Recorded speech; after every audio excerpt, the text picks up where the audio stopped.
Ya está en contacto acá Javiera Martínez, coordinadora de políticas públicas de esta institución. ¿Cómo estás, Javiera? Hola, Iván, ¿cómo estás? Buenas tardes. Súper. Oye, primera vez que se da la prueba de transición de invierno, ¿tiene alguna diferencia con la que hubo en verano? Bueno, naturalmente las pruebas son distintas, pero a nivel de estructura, ¿o es lo mismo, solamente que es otra instancia para poder rendir? Sí, mira, efectivamente es bastante parecida a la PDT, a la prueba de transición que se aplicó en diciembre de 2021 y es la última de su generación, por decirlo de alguna forma. No sé si tú te acuerdas que, creo que lo comentamos hace un tiempo Ujú. atrás, se anunció que viene este nuevo sistema, que la nueva prueba va a ser la prueba PAES, que es la que se va a implementar desde Sí. fines de este año. Y esta prueba de transición es la última PDT que se aplica, que tiene algunas diferencias con la prueba que existía antiguamente. O sea, esta es una prueba en la que se incorporaron preguntas que medían un poco más de competencias, no solo conocimientos, que era lo que en su momento comentamos que era el saber hacer. Eh, También es una prueba que en el fondo introduce una serie de cambios que permite que sus resultados sean un poco más equitativos, por decirlo de alguna forma. Y la PAES, que es la prueba que le sigue en el fondo, que es la que se implementará desde diciembre de este año, profundiza ya algunos de esos cambios en la línea de que sea una evaluación menos centrada en conocimiento y más centrada en competencia, que permita combinar distintos puntajes. Por ejemplo, los estudiantes que rinden la prueba esta vez no tienen por qué rendir las 3 pruebas o 4 pruebas, ellos pueden elegir en qué pruebas se inscriben para ver. Entonces, Mm. si alguien sacó un mal puntaje el año pasado en matemática, puede centrarse solamente en matemática en la evaluación de este año, algo que nosotros en su momento lo valoramos como muy positivo, porque creemos que va en la línea de dar más oportunidades a las y los estudiantes, ¿no? Sí. Ahora, ¿cómo ha afectado o cómo podría afectar? Porque no sé si ya se pueden hacer balances, pero el hecho, por ejemplo, de combinar los puntajes en la admisión a las distintas universidades, va a haber un mayor cohorte de personas, quizás va a subir la vara que se le pide de puntaje mínimo en cada una de las carreras. ¿Cómo va a afectar esto en lo práctico, no? En lo práctico, nosotros creemos que en el fondo hay que, posiblemente, cuando tú tienes la posibilidad de combinar los mejores puntajes, porque eso es lo que va a pasar con el sistema. El sistema lo que te va a permitir es que tu puntaje ponderado va a considerar el mejor rendimiento en las pruebas, entre las pruebas de diciembre de 2021 e invierno 2022. Esto es posible gracias a que se incorporó un sistema que permite hacer comparables las pruebas, un sistema de cálculo y de puntaje que permite hacer las pruebas comparables, ¿no? Un sistema de Mm. medición distinto. Y efectivamente eso puede generar que haya un aumento en el puntaje, y siempre que hay un aumento en el puntaje también aumentan los puntajes de corte, que se le llama, ¿no? De ingreso a la educación superior. Entonces Mm. ahí puede que se experimente un cambio. Una Um, de las cuestiones y, que y, bajó fueron las y, brechas también, ¿no? Entre los resultados de los establecimientos públicos versus privados. Sí, eso empezó a pasar. Es parte del reporte que hizo a principios de este año. Creo que fue por ahí, por enero de este año, que el exministro Figueroa salieron a mostrar los resultados, y efectivamente había menos brechas por nivel socioeconómico y menos brechas entre establecimientos técnico-profesionales y científico-humanistas, que era uno de los objetivos del cambio que se estaba introduciendo en esta prueba de transición, que se reducían los conocimientos de tercero y cuarto medio, que a veces eran más específicos de la formación humanista científica, y eso permitía como equiparar de mejor manera las condiciones para rendir la prueba entre aquellos estudiantes que están en formación técnica profesional y los que están en especialidad científico-humanista, ¿no? Ahora, lo que se repitió a nivel, me acuerdo con la PDT, ese mismo balance que tú dices, ¿no? De la última, y que se hizo el balance, por supuesto, ahí en enero, se sigue manteniendo el hecho de que gran parte de los puntajes más altos fueron obtenidos por estudiantes de colegios particulares pagados, ¿no? De hecho, el único establecimiento público que yo recuerdo que estaba era el Augusto Dalmar, que está en Ñuñoa, que generalmente tienen como buenos resultados, pero ahí la duda de esta disminución de la brecha que tengo yo es qué tanto tiene que ver con la calidad de educación que tienen los establecimientos públicos, que de alguna manera siempre se posicionan por debajo de los particulares pagados, y cuánto también es de la PDT en este caso, porque si sigue ocurriendo lo mismo, ¿no? Donde los puntajes altos los dominan los particulares pagados, quizás no hay mucha diferencia con la PSU. Mira, nosotros siempre cuando aparecen estos rankings que comparan los resultados de los colegios particulares pagados con los colegios municipales, tenemos harto cuidado a la hora de analizarlos, ¿no? Porque sabemos que en el fondo el monto que recibe un establecimiento por estudiante en un colegio particular pagado, que en el fondo lo que esas familias financian generalmente es mucho más alto de lo que se puede invertir públicamente en niños y niñas que van a los colegios municipales. Entonces, ese es un primer punto que hay que tener en consideración. Y ahí nosotros siempre decimos que el instrumento, ya sea la prueba de transición o la nueva prueba PAES o la antigüedad de la PSU, siempre va a tener como techo la capacidad que tiene el sistema educativo de entregar oportunidades equitativas para el desarrollo de niños, niñas y adolescentes. Entonces, ahí si no hemos hecho un trabajo como país, en el fondo, para mejorar las oportunidades de acceso a una educación de mejor calidad en el sistema, es evidente que en el fondo estos test siempre van a tender a reproducir de alguna forma lo que ocurre en el fondo como en las oportunidades educativas que se tienen los 12 años antes, ¿no? Nosotros sabemos que hoy en día, y creo que lo hemos comentado también en programas anteriores, hay en marcha una política de desmunicipalización de la educación pública, que de alguna forma es una política que costó mucho generar el acuerdo para implementarla, pero ya se encuentra en implementación, y que busca precisamente eso, en el fondo fortalecer la educación pública, no solamente con más recursos, justo que anunció hace poco el ministro, con inyectar más recursos para la infraestructura de la educación pública, sino que también se busca fortalecer a la figura de sostenedor, que antiguamente eran las municipalidades, y sabíamos que tenían que asumir muchas funciones. Ahora hay una figura que se llaman servicios locales de educación pública, que su rubro único es fortalecer la educación que se entrega a niños desde la educación parvularia en adelante. Entonces creemos que medidas como esas, en el mediano o largo plazo, efectivamente van a tener un impacto en generar una mayor calidad en las oportunidades que se les entrega a niños y niñas en la educación pública, ¿no? Y eso en el mediano plazo debería repercutir también en los resultados que tenemos en estas pruebas u otras mediciones que tiene el sistema educativo. Ahora, el hecho de que ahora esta PDT, que luego va a ser PAES, pero que se puede tomar, digamos, 2 veces en el año, una a finales y la otra por ahí por invierno, también yo creo que obliga a las instituciones a modificar o adaptar su currículo a estas dos instancias, ¿no? Porque particularmente en cuarto medio, para todos los que están ahí, es como el gran proceso cúlmine, como que pareciera que todos los ramos, la malla curricular y lo que se va enseñando y evaluando es con miras a esto que va a estar a finales de año, pero también esta cuestión pasa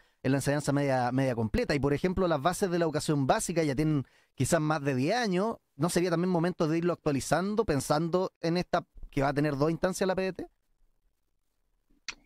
Yo creo que efectivamente, como tú bien comenté, Iván, esta es una iniciativa que, como te digo, o sea, fue sumamente valorada en su momento por expertos y por gente vinculada al mundo educativo, porque entrega más oportunidades y porque flexibiliza algo que era muy rígido. O sea, como si ese día tuviste un mal día, o sea, te estaba pasando algo, si estabas muy nervioso y ver afectado en el fondo un año tu proyecto de vida, era muy complejo. Entonces, creemos que efectivamente muchas decisiones se pueden empezar a flexibilizar y revisar con esto. También lo que tiene que ver, por ejemplo, además de lo que tú dices, como de revisar todo lo que tiene que ver con las bases, también las universidades, por ejemplo, sus procesos de admisión. Posiblemente en el mediano o largo plazo va a existir la posibilidad de procesos de admisión quizás a mediados de año, con el objetivo de que las personas que rinden ahora, por ejemplo, no tengan que esperar, o uno esperaría que eso ocurriera, ¿no? No tengan que esperar hasta marzo del próximo año para poder usar los resultados de esta prueba en combinación con los de la prueba del año anterior. Nosotros creemos que todo ese tipo de medidas, si bien nos exigen un poquito más al sistema, porque es cambiar una estructura que de alguna u otra manera funcionó durante mucho tiempo, de todas maneras favorecen al menos y facilitan las trayectorias educativas de jóvenes. Oye, Javier, bueno, pasando a propósito de flexibilización, ¿no? Lo otro que vamos a estar conversando sobre la flexibilización de la jornada escolar. Le recuerdo a los que nos escuchan por la radio, estamos hablando con la Coordinadora de Políticas Públicas de Educación 2020, Javiera Martínez. Tiene que ver con la flexibilización, entonces, que en su momento, con la fecha original, porque se extendió el plazo hasta fines de mayo, pero en su momento un porcentaje muy bajo de colegios lo había solicitado. ¿De qué se trata entonces esto que los colegios tienen que solicitar y cómo puede repercutir en los alumnos? Si es que no se han enterado todavía de la existencia de esto.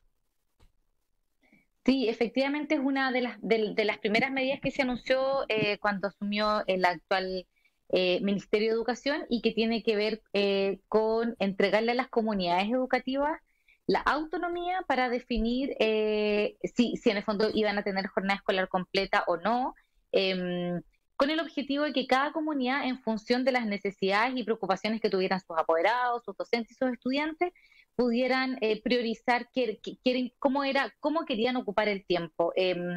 La vuelta a clases presencial, en el fondo, por decirlo de alguna forma, traía amarrada el tema de darle continuidad a la jornada escolar completa, que es algo que existe hace bastantes años ya en nuestro sistema escolar, y esta medida da la alternativa de que las escuelas puedan decidir autónomamente si es que van a tener una media jornada, porque, por ejemplo, las salas de clases son muy chicas y iban a privilegiar tener doble jornada, o por ejemplo, si en las tardes iban a privilegiar realizar actividades extracurriculares con el objetivo de cuando complementar la formación, aportar una formación más integral en ese horario, o por ejemplo algunas escuelas que están ocupando ese tiempo como after school, por ejemplo, o sea, pero darle esa posibilidad de decidir a las mismas comunidades y que no fuera una imposición desde el nivel central, porque sabíamos que con 2 años fuera de la escuela como físicamente iban a ser muchos los desafíos que se iban a enfrentar a la hora de volver a clase, desde el punto de vista como de la infraestructura, desde el punto de vista de vernos enfrentados a que durante 2 años estuvimos a la distancia y ahora íbamos a tener que estar todo el día en el colegio, en una sala quizás no tan grande, 35 personas, entonces, ¿cómo íbamos acomodándonos a ese proceso, no? Oye, Javier, esto cómo, así como para definir los conceptos, por ejemplo, para la jornada flexible o media jornada, ¿dónde se considera también trabajo, por ejemplo, en la casa, evaluaciones, por ejemplo, fuera del horario escolar? ¿Cómo se adapta a una cuestión que entiendo, la jornada completa son más o menos 40 horas, ¿no? Entonces, si se pasa a menos horas, ¿cómo se tiene que adaptar todo el contenido, las evaluaciones, para hacerlas calzar en menos tiempo?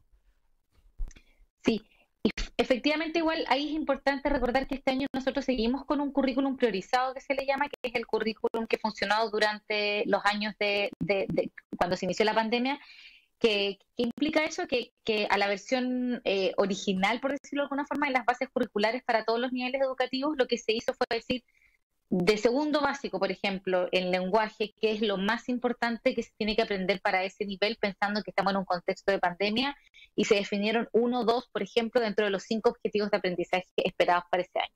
Entonces, nosotros este año seguimos funcionando con ese currículum priorizado, entonces, efectivamente, la carga curricular hoy es un poco menor a la que se tenía en el 2019.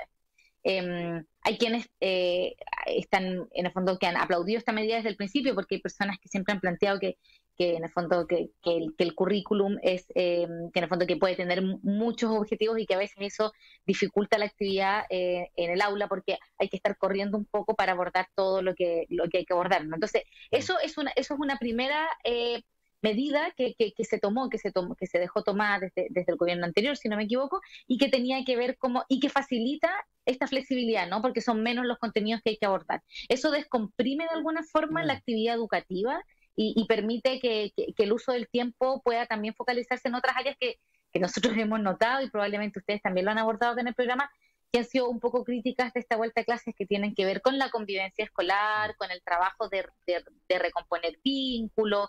Para muchas comunidades probablemente tiene que ver con conocerse, por ejemplo, o sea, como niños y niñas que entraron al colegio y que al tiro se fueron, alcanzaron a ir una semana y al tiro se tuvieron que ir a hacer trabajo a distancia. Entonces, como sabemos que este primer periodo iba a ser un poco de retomar la estructura también, y también están operando las cuarentenas preventivas. Entonces, cuando opera la cuarentena preventiva, ahí probablemente el docente tiene doble carga, por decirlo de alguna forma, porque igual tiene que generar algunos contenidos para aquellos estudiantes que están aprendiendo desde la casa. Entonces, era importante esta flexibilización de la jornada escolar completa en este periodo, porque tenemos que pensarlo como un periodo como de puesta en marcha de algo distinto, porque no es exactamente lo mismo a lo que volvimos, porque están operando las cuarentenas, porque pasaron 2 años, y era muy importante tomarse el tiempo también las comunidades para poder hacer frente a esos distintos como situaciones más específicas que pudiesen ocurrir en este periodo de adaptación, ¿no? Ya, entonces la idea es descomprimir, no es que lo que hacemos en 40 horas después tratemos de meterlo a la fuerza en 20, no es todo lo contrario. Y esto, los colegios son las instituciones quienes tienen que solicitarlo, ¿cierto? Si de repente los padres tienen alguna intención, no se puede hacer la solicitud desde el estudiantado ni desde los apoderados, tiene que ser el colegio. Es el establecimiento, efectivamente, y ahí el lineamiento que dio la autoridad ministerial siempre fue que es importante que fuera una decisión revisada con las comunidades, con apoderados, con estudiantes, porque la idea de la medida tiene que ver con eso. O sea, si la preocupación de las familias, por ejemplo, iba a ser que estuvieran muchas horas en una sala de clases y que por ahí aumentar el riesgo de contagio, con el objetivo de aumentar la asistencia, por ejemplo, una comunidad podría decir, ya, ok, vamos en el fondo a tomar esa decisión, cosa que en lugar de que los papás se vean frenados de mandar a su hijo porque están preocupados del tiempo en aula, puedan estar más motivados a enviar a sus niños y niñas al colegio. Entonces, esa es la indicación, al menos, la orientación ministerial. Vale, ya pues Javi, coordinadora de Políticas Públicas de Educación 2020, Javiera Martínez, que estés bien, un abracito grande. Gracias, Iván, que estés bien. Chao.